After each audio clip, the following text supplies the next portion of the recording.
या पुलावर किती का या पुलावर किती का आपल्या राहणार लपडे पाहुणे पळून आले पळून अगं लपडे कपल आहे कपल कपल म्हणजे मग लपड लपड लपड नाही हो नवर बायको येत आम्ही आया तिथे तर पप्पाची पत्नी आहे ना हा तेच म्हटलं ना कोण चेहरा पट्टी सारखाच आहे काय काय?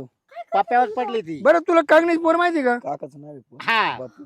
अहो त्याचीच पुतणी ना त्याचीच पुट्टी रे कागड्याची तो पप्प्यावर डावला नाही का हा हा त्याची पोरी हा तरी आणि तुम्ही तर काय करते याच्या सोबत सांग लवकर बसले ते फोट मारू नका मारू नका काय मारू नका अरे मध्ये हात घालून राहिला बायको कधी तुझी आमच्या गावची पोरगी ती याला तुला लाज वाटते का चल, लाज वाटते. होणारी बायको आहे माझी ती येणार रे मग घरून घेऊन जाते इकडे कुठे आणले आमच्या हा? मळ्यामध्ये मग त्या आम्हाला लग्न करायचंय काय काय अयो काय करायचं रे? लग्न करायचंय आम्हाला लग्न आयला दगडे गाव त्यांच्या डोक्यात टाकला तो आई बापाची अशी इज्जत घालायला सॉरी मी चुकले होय, पण होय. आम्हाला लग्न करायचंय अहो ऐका ना आम्हाला लग्न आम्हाला करायचंय माझ्या म्हशी- अहो तिला नका घेऊन जाऊ ए, ओ जाय जाय